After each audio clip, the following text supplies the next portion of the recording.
তো বন্ধুরা, আমরা আবার চলে এসেছি তোমাদের কাছে আর একটা ব্লগ নিয়ে। তো এটা হচ্ছে আম আচার বানাবো, মানে আমের আচার বানাবো।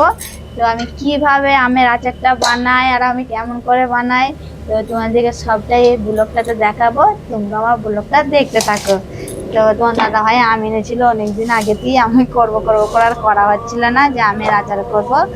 আর আইনতিকা আর আমার ছেলে আমের আচার খেতে খুব ভালোবাসে। তো ওরা শুধু বলবে, মা কবে আমের আচার বানাবে, আম তো উঠে গেছে। তো দেশে এখনো মনে হয় আম হয়নি, মানে হয়েছে ছোট ছোট।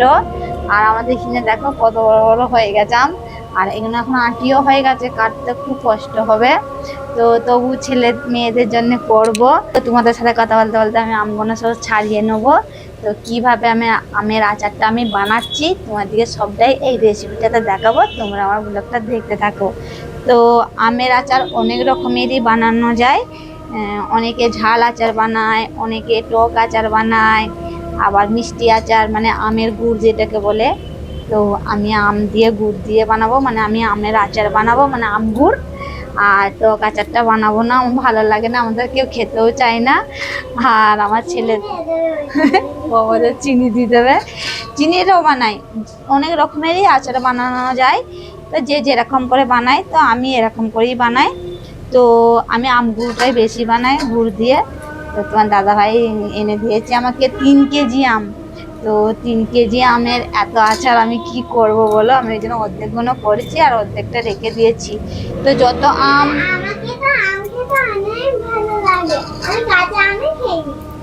আর আইনদিয়াকে আম খেতে খুব ভালো লাগে, ও সত্যি করে প্রচুর খায় আম।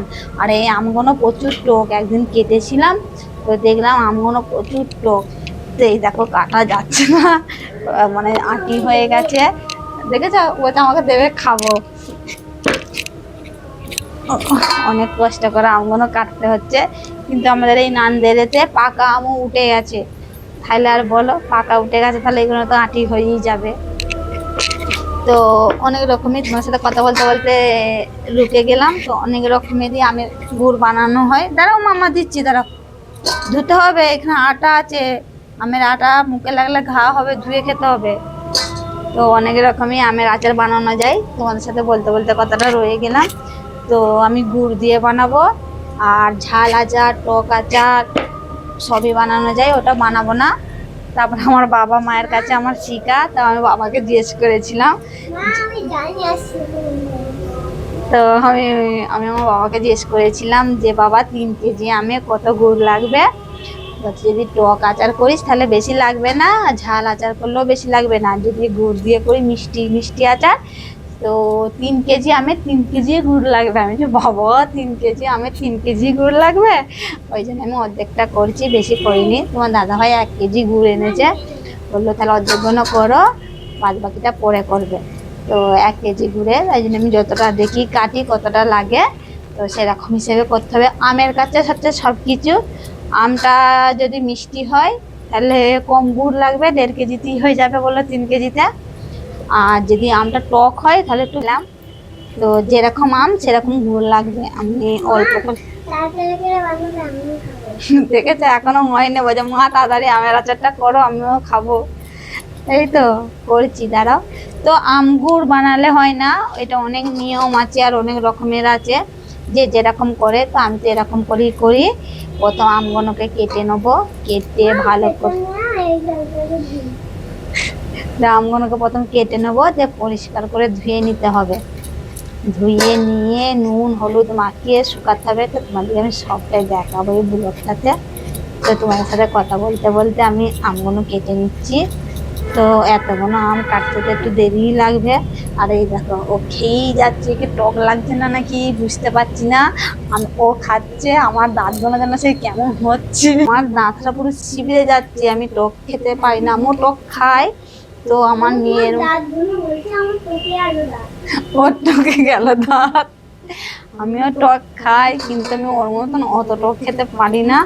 ও প্রচুর টক খায়, এখন না একদম একটু নুন দেয় না, কিচ্ছু দেয় না। আমরা তাহলে একটু নুন দিয়ে খাই, ও শুধু কেমন খাচ্ছে যেন কি মিষ্টি শসা মিষ্টি।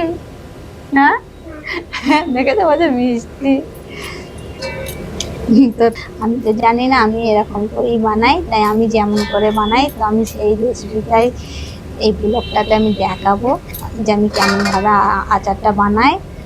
আর এই টাইমেতেই তো আম ওঠে, এই গরমকালটাতে আম, কাঁঠাল, লিচু সব রকম ওঠে।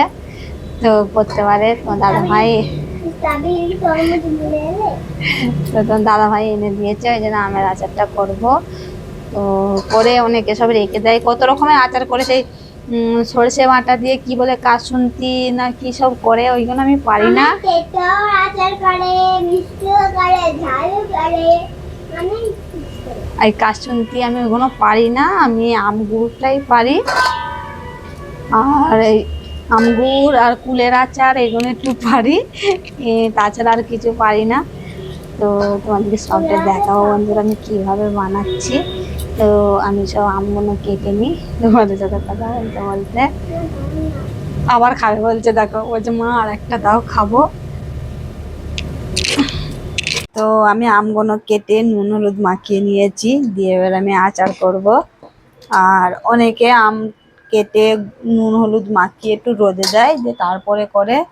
তো আমি একটুখানিও রোদে দিইনি, কেন আগের বারে হচ্ছে আমি এরকম আমকে কেটে শুকিয়ে আচার করতে যে, আর আমগুলো আমার এত শুকিয়ে গেল আচারও হয় না, ভেতরে গুঁড়ো ঢুকে নেই।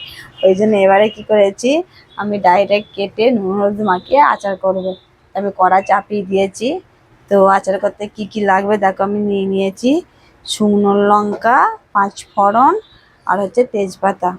তো তেল দিয়ে দেবো, কড়াটা হয়েই গেছে। তো সরষের তেলে করলে ভালো হয়, তো এখানে আমার তো সরষের তেল নেই, আমি জন্য সাদা তেলই করছি। যে ভালো করে আমগুলোকে ভেজে নিতে হবে।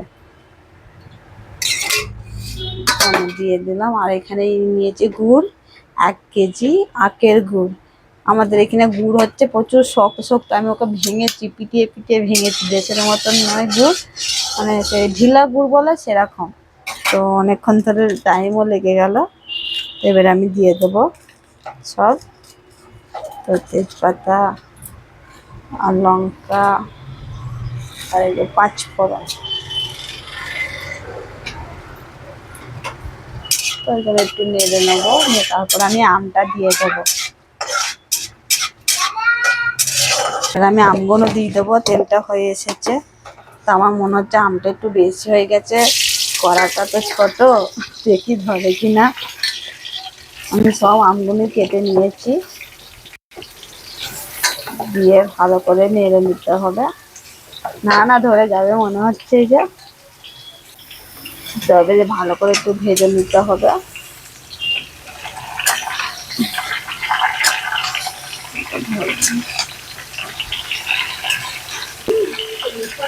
সেনুর মধ্যে চলে গেল, তো এই চাপালাম। আমার বাবু বলছে মা সেনু উঠে গেছে। তো আমগুলোকে ভালো করে ভেজে নেবো, নিয়ে তারপরে গুড়টা দেবো। তো আমি তো এরকম করি, আমের গুড় করি। তো আর কোন কোন বন্ধুরা আম গুড় করো আর কেমন করে করো আমাকে অবশ্যই কমেন্টে জানাবেন। আমি তো এরকম করেই করি। আর এই টাইমটাতে আম গুড় হয়, মানে গরমকালে, গরমকালে আম গুড় করতে হয়। আর গরমকালেই ভালো লাগে আম খেতে, মানে আম গুড় খেতে। আর সব থেকে আমের আচার খেতে ভালোবাসে হচ্ছে আমার ছেলে, ওর জন্যই করা। ওই সবসময় বলছে মা এবছর আম গুড় করবে না, আম গুড় করো। প্রচুর খায়, মানে দিন রাত, আমার মেয়েও খায় আর ছেলেও খায়, দুজনেই আম নিয়ে পড়ে থাকে দিন রাত। আম গুড় কিছু না খেলেই আম গুড় নিয়ে নিল, বাটি করে নিয়ে খেতে আরম্ভ করে দেবে। তো আমগুলো ভালো করে যে ভেজে নিই। তো আমার আমটা ভাজা হয়ে গেছে, এবার আমি গুড়টা দিয়ে দেবো। তো গুড়টা সব দিয়ে দেবো আমি।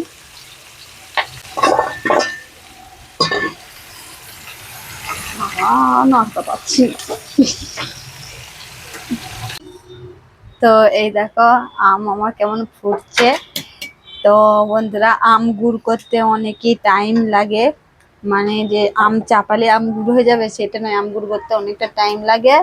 আর আম গুড় হচ্ছে ধীরে সুস্থে করতে হয়, তাড়াতাড়ি করলে হয় না। তো এই দেখো কেমন ফুটছে, পুরো এক করা হয়ে গেছে ফুটে ফুটে। তো বলতে বলতে কথাটা রয়ে গেলাম। তো আম গুড় করতে অনেকটা টাইম লাগে, আর আম গুড় ধীরে সুস্থে করতে হয়, তাড়াতাড়ি করলে হয় না। আর বেশি জাল হয়ে গেলে এখানে দাঁড়িয়ে করতে হবে, আবার মানে গুড় বেশি চিটচিটে হয়ে গেলে মানে আম টাইপের হয়ে যাবে, ছিঁড়ে পাড়া হয়ে যাবে, ছিঁড়া যাবে না। মানে আম গুড় করার অনেক রকমের আছে, তোমরা নিশ্চয়ই জানো, অনেক বন্ধুরাও জানে আম গুড় করতে, তো নিশ্চয়ই করেছো। তো আমি যেরকম করে করি আর যেরকম জানি সেটাই তোমাদের সামনে রেসিপিটা শেয়ার করলাম তোমাদের সাথে। আর আমি যেমন করে করি সেটাই তোমাদেরকে বলছি। তো এরকম দাঁড়িয়ে থাকতে হবে, ধীরে সুস্থে করতে হবে। তো এই দেখো কেমন ফুটছে, এবারে এই ফুটে ফুটে আমটা ভেতরে ঢুকবে, অনেক টাইম লাগে, মানে আস্তে আস্তে আস্তে আস্তে হবে। খানিকক্ষণ ঢাকা দিয়ে রাখলে না কি বলে, মানে আমার ঠাকুমা মায়েরা করেছে তো দেখেছি, ঢাকা দিয়ে রাখলে আমে গুড়টা ভালো করে ঢোকে, মানে আমটা ফুটে ফুটে সিদ্ধ হয়ে গুড়টা ভালোভাবে ঢোকে। তো ওই জন্য আমি একটু ঢাকা দিয়ে দিলাম, আর গ্যাসটা একটু আস্তে করে দিলাম যে আস্তে আস্তে হোক। তো তৈরি হয়ে গেছে, তো দেখতেই পাচ্ছ। তো কালারটা কেমন হয়েছে বন্ধুরা অবশ্যই কমেন্টে জানাবে। তো ঢেলে নেবো, প্রচুর গরম করছে, এই গরমেতে 1 ঘন্টা ধরে দাঁড়িয়ে দাঁড়িয়ে আমের আচার তৈরি করেছি। তো এবার আমের আচারটাকে নামিয়ে ঢেলে নিচ্ছি। আমের আচার আমার তৈরি করা হয়ে গেছে। তো 1 ঘন্টা ধরে আমি আমের আচারটা তৈরি করেছি, এর কালারটা এখনো আসেনি, একে এখনো 2-3 দিন ধরে রোদে দিতে হবে। ওই জন্য আমি একটা বড় গামলায় ঢেলে নিয়েছি, যেহেতু রোদ খাবে, রোদেতে মানে রোদেতে একটু শুকিয়ে শুকিয়ে তারপরে বয়ানে ভরতে হবে। মানে 2-3 দিন যদি রোদ খাইয়ে ঠান্ডা করে বয়ানে ভরে রাখো তাহলে অনেক দিন থাকবে, আমের আচারটা খারাপও হয় না। তো ওই জন্য আমি এটা ঢেলে দিয়েছি, এখন 2-3 দিন রোদে দেবো। তো অনেকে কি করে নামিয়ে ঠান্ডা করে বয়ানে ঢেলে বয়ানে ভরে দেয় দিয়ে রোদে দেয়, তো ওরকম করলেও চলবে। আমি এগুলো ভালো করে রোদ খাইনি 2 দিন ধরে, তারপরে বয়ানে ভরে বয়ানটাও আবার মাঝে মাঝে রোদে দিই। দেখো আমি আমের আচারটা নিয়ে এসে শুধু রেখেছি, আইনতিকা বলছে মা আমাকে একটু দাও আমি দেখি কেমন করেছে আমের আচারটা। তাই দেখো খেতে বসে গেছে নিয়ে। তো কেমন হয়েছে মাম্মা? ও প্রচুর আম খায়, আর আমের আচার খেতে তো প্রচুর ভালোবাসে। নামাতে নামাতেই বলছে মা আমাকে তাড়াতাড়ি দাও আমি একটু টেস্ট করে দেখি। দেখতেই পাচ্ছ কেমন খাচ্ছে, ভালো হয়েছে মাম্মা? আমের আচারের ব্লগটা কেমন হয়েছে বন্ধুরা, আর এরকম ফ্যামিলি ব্লগগুলো তোমাদের কেমন লাগে বন্ধুরা অবশ্যই কমেন্টে জানাবেন। আর ইউটিউবে যদি দেখে থাকো অবশ্যই চ্যানেলটাকে সাবস্ক্রাইব করে দেবেন, আর ফেসবুকে দেখে থাকলে চ্যানেলটাকে ফলো করে দেবেন। তো এরকমই আমার সুন্দর সুন্দর ফ্যামিলি ব্লগগুলো দেখার জন্যে। তো এখানেই আমি ব্লগটা শেষ করলাম, আবার দেখা হবে তোমাদের সাথে নেক্সট ব্লগে। তো সবাই ভালো থাকবেন, সুস্থ থাকবেন, টাটা।